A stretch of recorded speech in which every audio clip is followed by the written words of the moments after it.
heaven ring with the harmonies of liberty.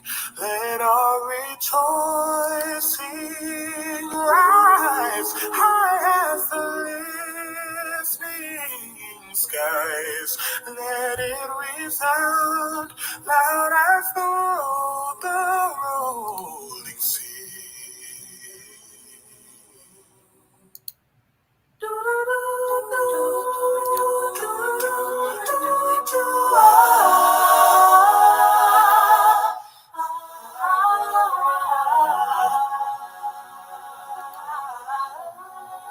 Lift every voice and sing till earth and heaven ring, ring with the harmonies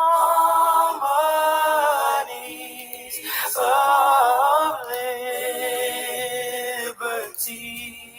Let our rejoicing rise as the listening skies. Let it resound loud as the rolling sea. Sing a song full of the faith that the dark past has taught. Sing a song full of the hope that the present has brought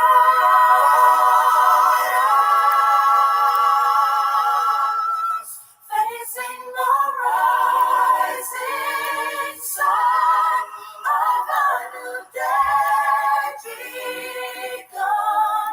Let us march on till victory is won.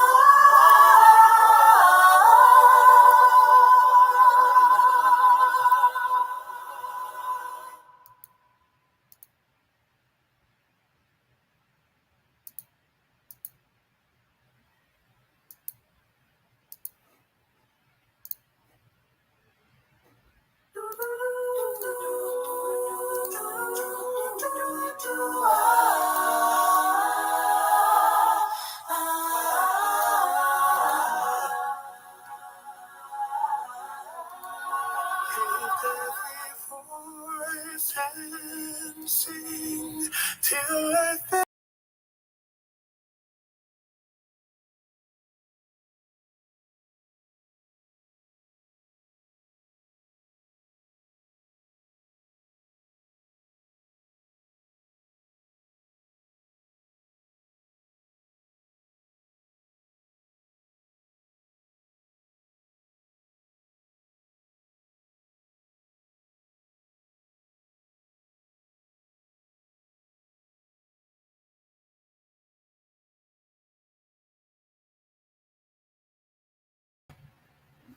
Carol, you're on mute.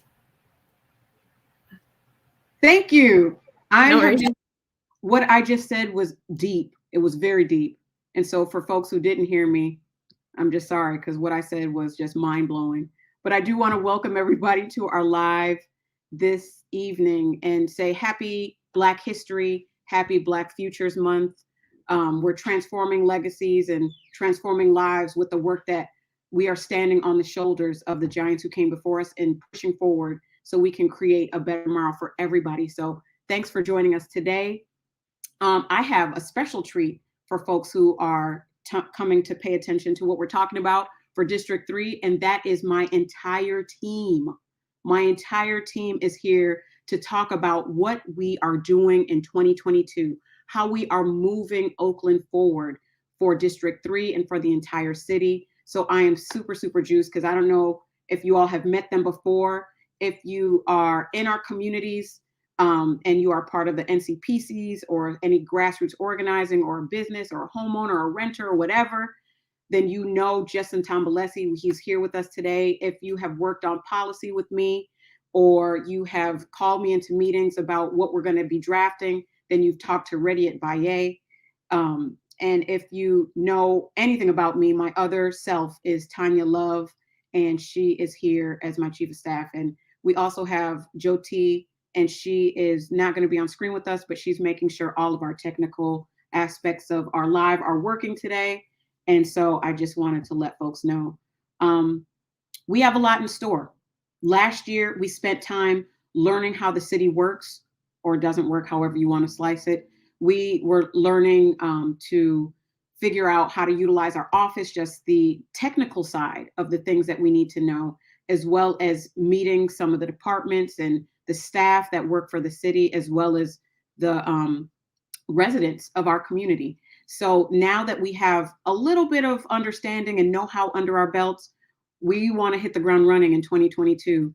There are lots of challenges. You know, everybody's dealing with COVID and some of the other things that we've been seeing in the news lately around public safety, around school closures, and a host of other things. So we're going to get into talking about how we plan on addressing it. So talking about the year ahead, first up, I'm going to bring up one of our District 3 staff that you all know very, very well.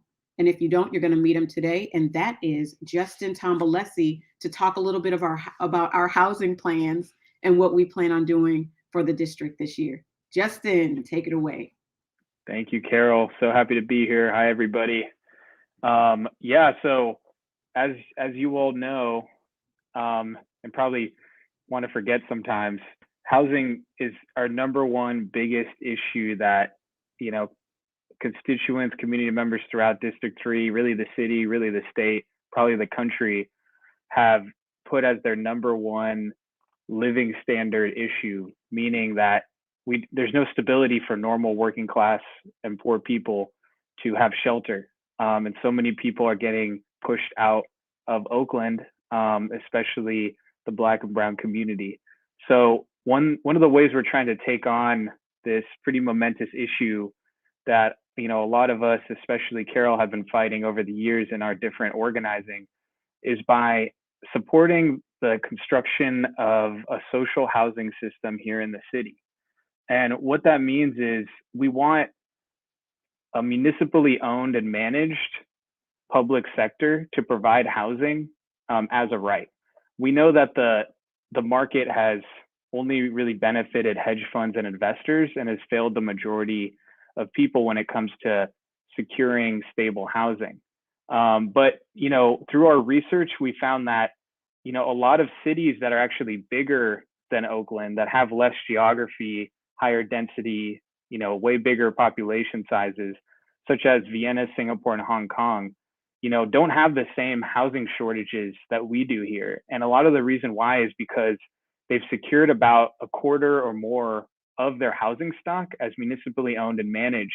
And they're basically creating a floor, or have created a floor, for vulnerable working middle income families and, you know, poor families as well.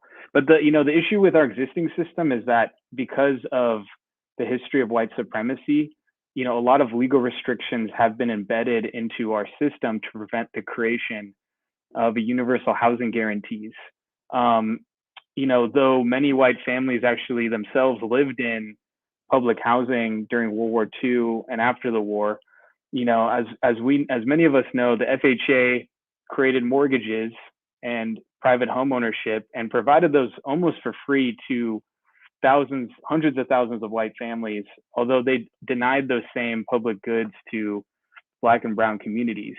And one of the legacies of this history is actually in the California Constitution. It's called Article 34. And it was passed in the 1950s in California. And it made sure that white majorities would be able to vote against the construction of social housing for people of color and the poor. So what Article 34 says is it's a prohibition on the development of low-income affordable housing projects with state or local public financing or assistance, unless and until a majority of the voters of the jurisdiction has approved it. So basically, anytime you want local publicly financed housing, you have to put it on the ballot for a vote. So that's a task we really want to take on this year for this coming election is we really want to put it to the voters a measure to approve the creation of 16,000 social housing units, so we can at least take down this legal barrier and actually start to address the issue. Because at this point, we need to create new institutions counter to the market to actually guarantee the right to housing, right? And we know the market isn't going to solve that. So that's going to be a big struggle for us, big organizing campaign. So stay tuned. It's going to be one of the bigger issues in this upcoming election. If you also want to read more about Article 34, there's a really good article from the Los Angeles Times a few years back called A Dark Side to the California Dream. And we'll share that with you. It's in the newsletter that just got sent out. So, until we can build that social housing for folks, we're really going to need to continue to support a lot of our, homeless neighbors who are continuing to, live in desperate conditions on the streets and very dangerous conditions. And that's why we need to keep pushing forward with what we call our accommodation now strategy. And so that means identifying existing public property, usually city-owned lots or state-owned lots, that we can turn into secure alternative sites that homeless folks can live on, have alternative shelters, utilities, services, and resources, so they can be safe and stable and get on their feet and have shelter, right? So I'm sure a lot of you have heard, but we actually achieved our first objective with our accommodation now strategy. Before the end of last year, we were able to open our Third and Peralta tiny home community, which is a really big deal. And we had to go up against a lot of bureaucratic entrenchment, a lot of what some would call disruption, sabotage, but we pushed forward and we were able to, so thank you for changing the slide.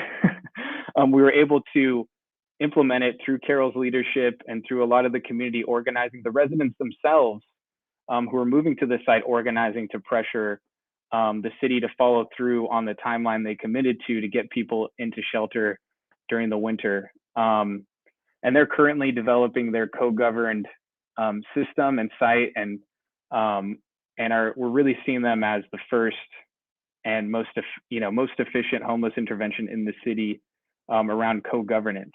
So really proud when I'm working with a lot of the leaders there.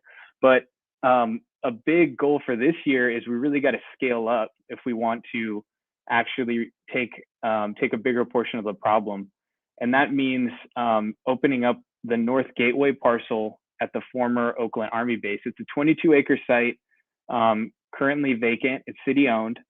And at the moment, we've been working with an architect who helped us with the Third and Peralta site to help sketch out some ideas for the site. And as you can see in this image up here on the slideshow, just utilizing a third of the site would accommodate hundreds of tiny homes. And that's not to say we want to put hundreds and hundreds of people into one place, but it shows the potential.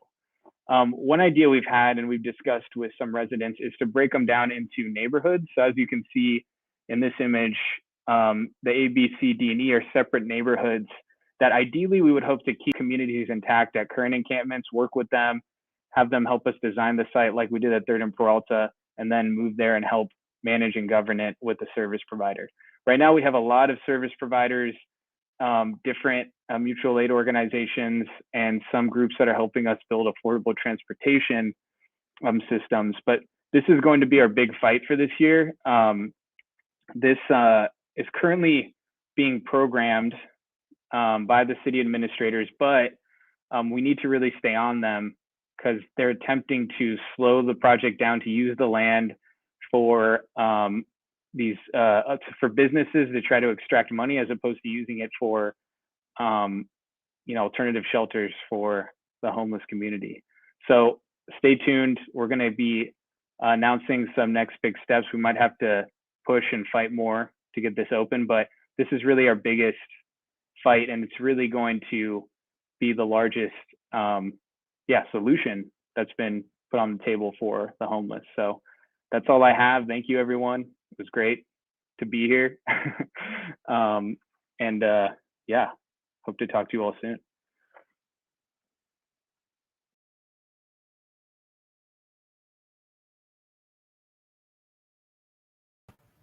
Oh, Carol, you're on mute. And I really need to learn how to use my computer. But I was just telling Justin that I'm really, really super happy that he's on the team. He is out in the community on a regular basis, taking a lot of stuff from folks, but also making magic happen. So really, really happy to have Justin on the team. And I have to say, because I have a team full of introverts, this is really hard for us sometimes, but it's okay. I'm going to call up my next amazing staff person. It's Rediat Baya. I butchered it at first, but I'm bringing Red back. it's good. It's Team It's Beautiful. So. You forgive me? You forgive me? Awesome. Of course. Okay, Red, what are you going to be talking to us about today? So we're going to be discussing back to basics, our plan moving forward, and how we're just going to, get back to basics and what that means for our office, which is increasing city services and responsiveness. That is with regards to housing and homelessness services, expanding alternative and preventative public safety services, the cleanliness of our city, street repair, and so much more. And, Justin kind of touched on one of the things that I wanted to discuss, which is the issue of implementation and the separation of powers that exists, right? So yeah, also can pass all the legislation at once, but implementation it's problematic sometimes, and that's the best way I can put it. Yeah, you're putting it really mildly, Red. Yeah, so sometimes things are not implemented, or they're not implemented adequately, right? So what we've been doing is tracking what council has passed to make sure. So requesting informational reports, just doing the follow-up, right? But we also need the public to put pressure on administration, right? Folks have learned to contact their elected officials, which is great, perfect. We're here to respond to you, but for the other side of things, you need to contact the administration as well, right? So what happens once council has done its job and passed legislation that the community wanted? So that's something that we're doing, right? Implementation of policy, and some of the roadblocks besides administrative is the staffing levels and vacancies. Right. Folks are not here. They can't respond.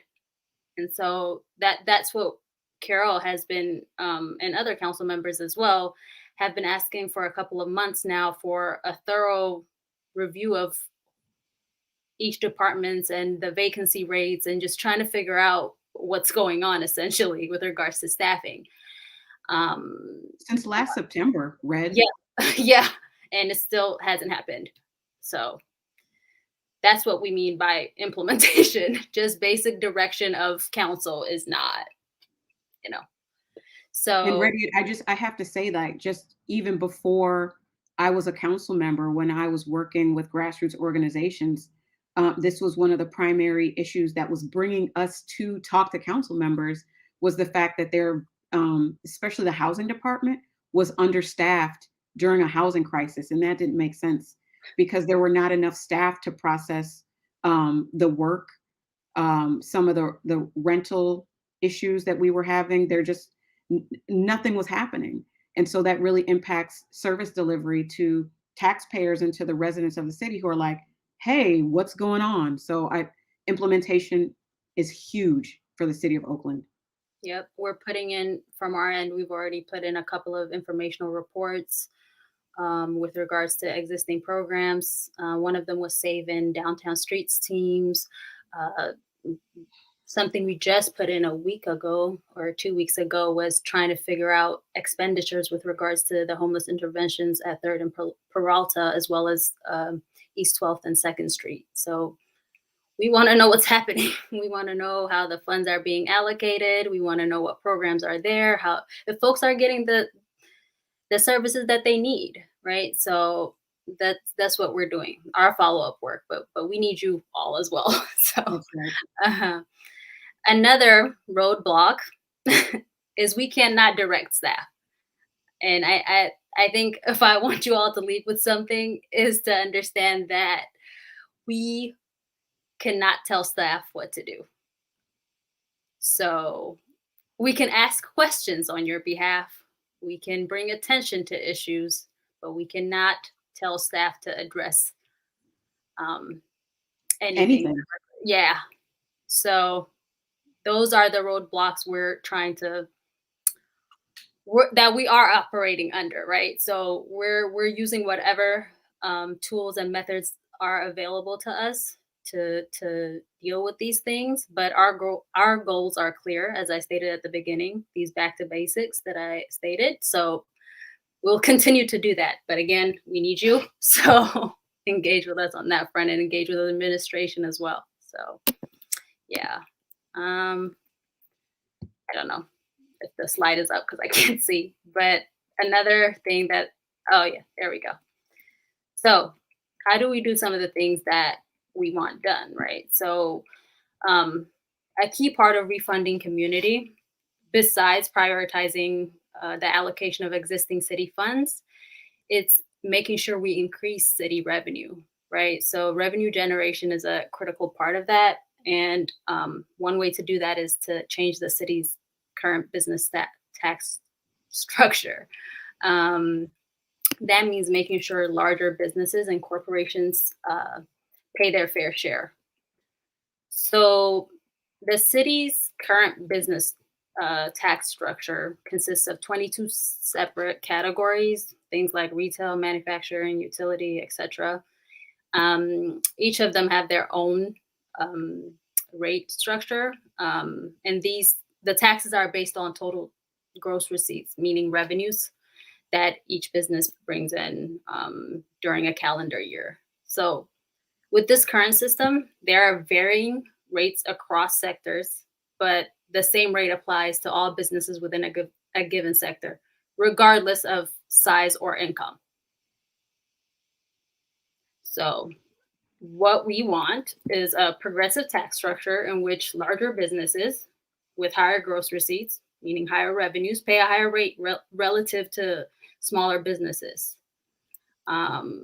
And this is super important because business taxes are a key source for the general purpose fund. They account for about 15% of general purpose fund revenues, and council has direction over the spending of those funds. So why do we want this? Why do we want progressive tax? Progressive business tax system.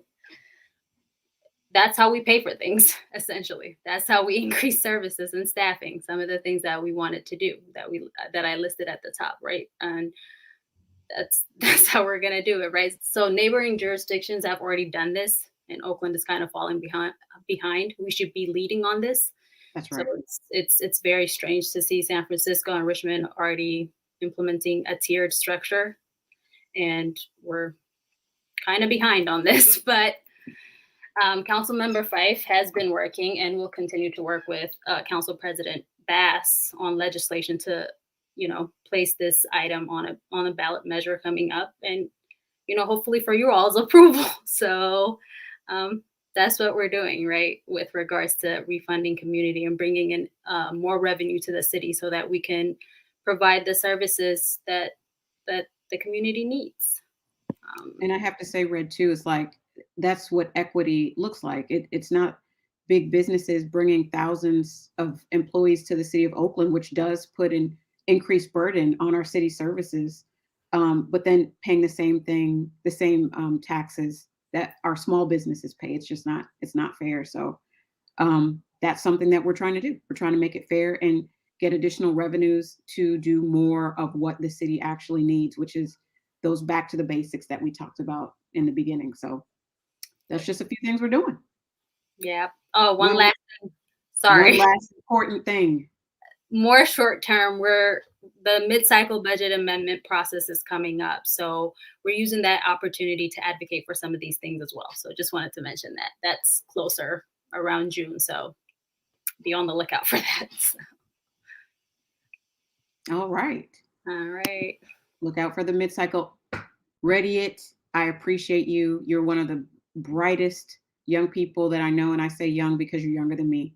But I thank you for everything that you bring to this office. You're amazing. Thank you for showing up tonight. Thank you. All right. And then we have the other me. And everybody loves my chief of staff, Tanya Love. Take it away. Hi, everyone. So we're going to talk about Black New Deal. But before I do that, I just kind of want to take you guys back, right?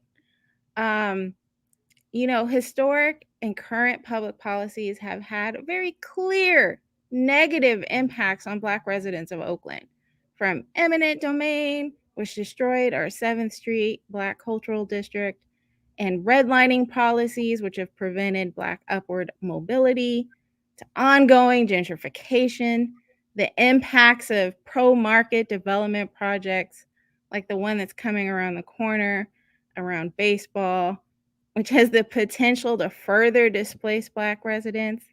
We have just not been faring well in the city of Oakland. And what data do we have that shows this? Let's remember back to 2018 when we got a race and equity report. What was our grade for that race and equity report, you guys? 33.5 out of 100. That's failing. And when you break it down into different subjects, like the economy, the city got 41.8. When it comes to housing, 36.8. Education, 29 out of 100. Public health, 25 out of 100. And then our lowest score was under public safety, 17.3 out of 100. How do you guys think we're going to fare today? So when we think about that, who is Oakland failing the most? It's Black and brown people, particularly Black people. And I'll share some of the outcome of the data points concerning Black people in particular. Black people were the lowest percentage of business owners in Oakland. Black people have the highest rate of youth unemployment. Lowest medium household income, 37,000. That's back in 2018, 37,000 compared to 110,000 for whites. We have the highest percentage of those living below or at the poverty line. We have the highest percentage not ready for high school. Highest percentage of students who have been suspended. Highest number of asthma rates and related ER visits. Lowest life expectancy. Highest percentage of loan applications denied. Highest percentage of spending more than 30% of our income for rent. Highest number of eviction notices. Highest rate of homelessness on our streets. And if we were to do another report, how do you think we would do today? We are now facing an unprecedented homeless crisis where numbers estimate that we would have doubled the numbers of unhoused and homelessness. Last night, or basically over this past week, Oakland Unified School District deliberated on a list of schools to close, and most of them are in Black and brown neighborhoods. Our health disparities are increasing. Black and brown people are more likely to die from COVID if they are infected. The state of Black Oakland today is just not too great. So what are we going to do in the District 3 office? Well, while we've been in office, we've noticed that all the different ways that the city of Oakland has been failing Black residents. Like, we're struggling to address how to help the unhoused on our streets, the majority of which, again, are Black. Small businesses are closing left and right. Libraries, we have to put a tax on the ballot in order to raise funding for them to stay open. And it's been a battle to provide some funding, just a little bit of funding to prevent violence. In our neighborhoods today, as we walk down the street, they don't look too great. Yet we're spending so much energy on development to make sure that our city has more market rate housing. All these things that can help further displace African Americans and Black residents of Oakland. So Councilmember Fife and our team and our partners are researching and putting together funding sources and legislation to support developing a Black New Deal for Oakland. This is something that should be familiar to you because she ran on this, right? We're seeking to reinvest in Black Oakland around 6 focus areas: art and culture, economics, education, environment, housing, and public safety. And we begin by hosting a series of discussions on what that true investment in Black residents can look like. Starting on February 26th, we've changed the date. It was going to be on the 19th, but now it's going to be on the 26th. The Black New Deal Symposium is going to feature scholars from UC Berkeley, as well as key Oakland stakeholders who's going to share concepts, research concepts, and experience that's going to inform our policy and potential programs, and allow also you an opportunity to share your insights on the ways that we can improve conditions for Black residents, and by the same token, improving the situation for all of Oakland. So more information is going to be shared in the coming weeks, but I believe we dropped the registration link in the chat. So you please save the date, please pre-register, please join us, because I think we can do some great things for the city of Oakland and for our Black brothers and sisters. Any comments, Carol Fife? You want to add to that? I have to say, just like we hear often, like, why do you talk so much about race? You're so divisive. You're always talking about race. But people are comfortable talking about race when the news is showing, violence that's happening in the neighborhoods. They talk about an African American did this, an African American did that, but they never talk about the disinvestment that happens in our communities. And there is violence that occurs. Closing schools is violence. When you destabilize young people early on in their educational careers, when you don't fund their schools, when their teachers don't have the materials necessary to take care of them, when there are 30 students per one teacher, where studies show that the ratio is better served at one teacher per every 15 students or to 17 students. That is violence.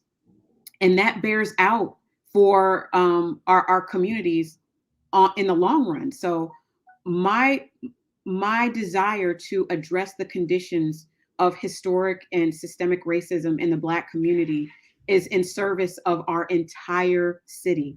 And if we can get it right in Oakland, then that we can be a model for the rest of the country. And when we were first talking about this specifically, the Black New Deal, I had Congress people from all over the nation saying, hey, what are you all doing in Oakland? I'm interested in doing that in Brooklyn. I'm interested in doing that in Boston. I'm interested in doing that in Los Angeles. So we, just like with the Department of Race and Equity that Council Member Desley Brooks brought forward, that served as a model for what can be done in other places. And that's what we want to do with the Black New Deal. So when we first brought this forward, Kat Brooks reminded me, when we first brought this forward to the City Council to be passed in order to address COVID-related deaths and the lack of personal protective equipment, that was 2020, mid 2020. We brought forward a resolution around the Black New Deal to the City Council, and it was just ravaged. And so we were trying to say at that time, with several other Black-led organizations in the city of Oakland, if you don't pay attention to the economic and health needs of the Black community, there will be consequences. So it was ignored at that time. And we're seeing what lack of care and concern about our Black populations can do. And so we feel like this is necessary. We feel like it is owed by the wealth that has been stolen from our communities. And so, it is what it is. We're coming with it. So for folks who want to learn more or know more, please definitely register with the link that Tanya just shared. And then give us a call, because, we don't have all of the answers, and we really want a community led process. And, we've had other forums throughout the years. We've done several listening sessions since 2015 and a few earlier around what Oakland needs. What is the state of Black Oakland? What do we need to thrive? And so I want to make that concrete by passing legislation to make it a reality. So that's a little bit more about that, Tanya Love. Thank you. And so with all that, if you go to the next slide, we're going to need your help, y'all. Yes, when Carol was running for office, we raised money to get her there, but we need funding to continue to do the work that we need to do for our district. And as a side note, most of the money that Carol has raised has gone back into the community in some way, shape, or form. And so we need to be able to continue to do that. And so we're going to ask if you can to, donate to her account so we can continue on doing that work. I mean, for example, the work at 3rd and Peralta, some of the amenities that they have there, we actually had to fundraise. Carol had to fundraise on her own to get. And so that's where some of this funding is going to cleanups, to supply unhoused community and the co-governed encampments, to donate to different organizations. That's what we're raising money for. So we could really use your support to continue to do the work that we're doing, especially for the symposium for the Black New Deal. Anything that you can give would be awesome. So there's the link below. Next slide. I think that's it. I think that's it. So I guess we can use some of the remaining times to answer any questions that you might have. Well, I think it was really funny that this person in the chat said, "Thank God they can read lips," because I was on mute. That was funny. Well, I mean, but you were on mute for quite a while, and you were giving some good words. Apparently, it was so deep. It was so deep what I was talking about. Sorry, y'all. So let's see if we can find any questions. We see Nancy. Did you ask staff about whether the city gets some of the sale dollars from the rotunda as per original deal with Tagami? Did you hear? I have not asked the city staff that, but a percentage of all real estate transfers come back to the city in the form of TOTs, a transfer occupancy tax. Is that right, Tanya? Yeah. Something like that. So I will ask Nancy. I think that's a good question. We should find out how much that the city got from that sale. A lot of times when they make these big transactions, we don't know about it. And so even in some of the ballot measures that were passed years ago, like Measure Q and Measure W, we won't know. When they brought that report to the Finance Committee, those line items were missing to see how much money actually came from these taxes. So it's something that we definitely have to keep our eyes on, especially because a lot of these funds are supposed to go for very specific services.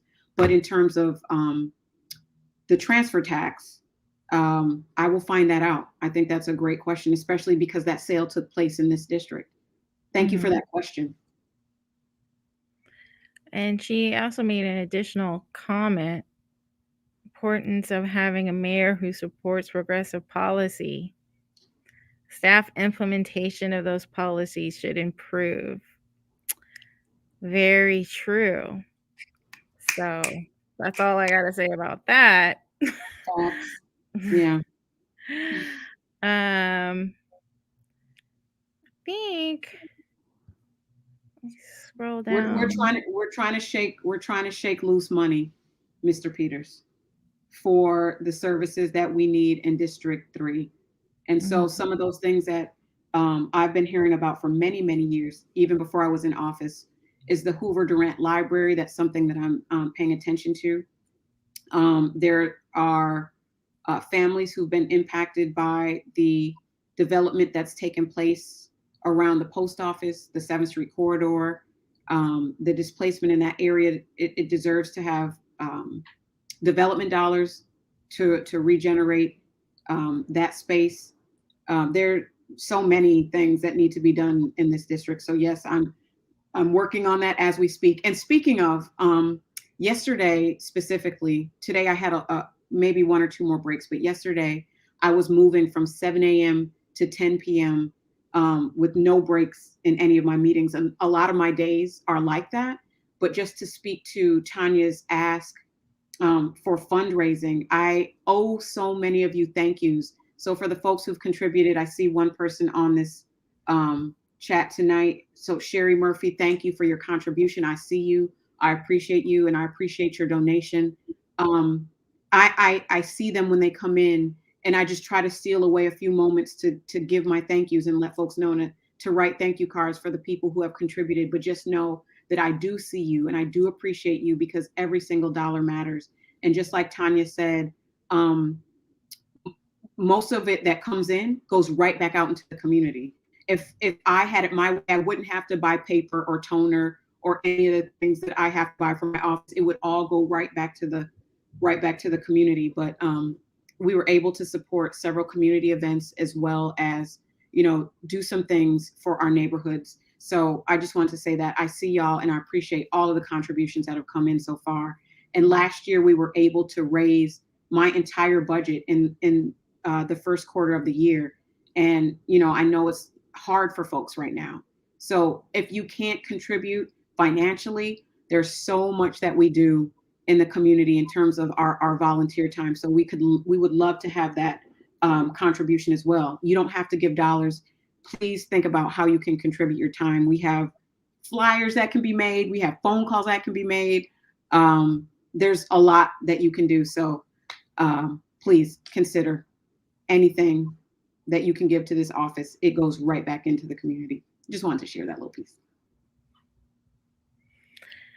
Okay. Doesn't look like we have a lot of comments. Yes, Mr. Peters, there's displacement along 580 and 980 corridors as well. There's displacement across a lot of West Oakland and East Oakland as well. So there's a lot of work that we need to do as a community, as a city, to, I don't want to use the word, but, basically give back to Black people that we've given to them so much through our blood, sweat, and tears. And we haven't been.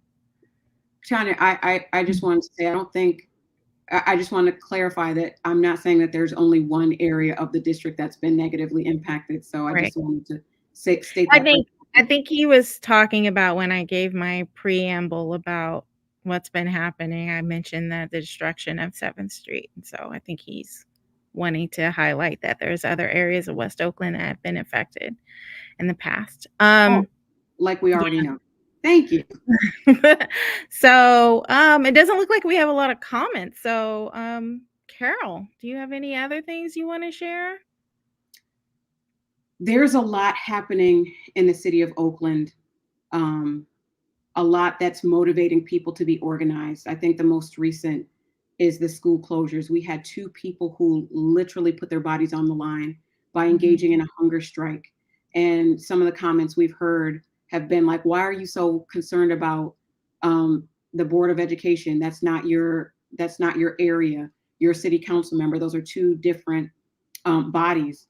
But I believe that public safety is making sure that our children have a strong foundation. So I don't believe that there's a separation. There is a jurisdictional separation, and that I am not a school board member, but I have a child who attends Oakland Public Schools.